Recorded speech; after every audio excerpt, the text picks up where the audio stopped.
I've now refitted the inner door panel using the rivnuts and the screws in place of the pop rivets, and that seems to have worked successfully. I'm certainly glad I did that, because I had problems with the dowls that you put in to hold the glass in place. One of them fell through and dropped down inside the door, so I was able to undo the screws and just remove it. When you're building up the door, I suggest that you only start by putting one rivet or one screw in the top, and then drop the door glass down into the door, and then line up the dowels. You can see the dowels in there, because it's very easy to push the dowels in too far and then they'll drop in. So it's not worth putting all of the rivets and screws in, because you'll end up wasting a lot of time and effort if that happens. Whereas if you've only put one screw in, you can just pull the glass up again and sort it out. The other thing to be wary of is the motor. So unfortunately, one problem that I had is I didn't quite line up the dowel holes for the glass, and so I had to take the motor off and undo the 3 screws, take the motor away.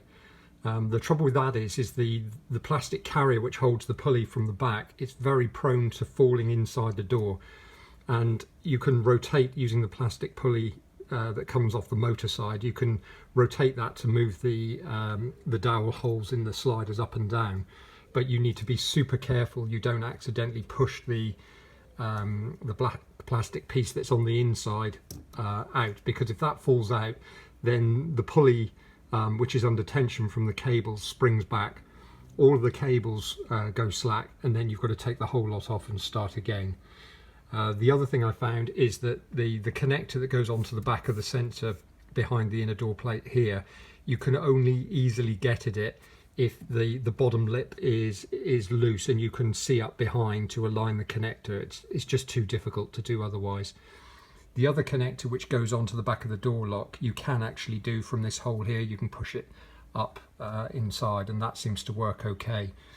And then obviously you need to make sure that the cables which go down through the door jamb are all fitted before you put any of this in. So just be careful doing those things, because otherwise you'll end up having to duplicate some of the work you've done.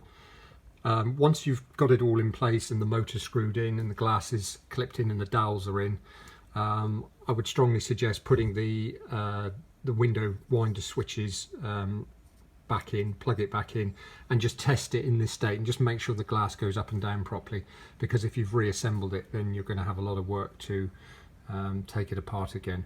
And don't forget to sort out the grommet for the door lock mechanism, and then you just push in all these little clips, and obviously there's a few bits on the door card which you need to plug in.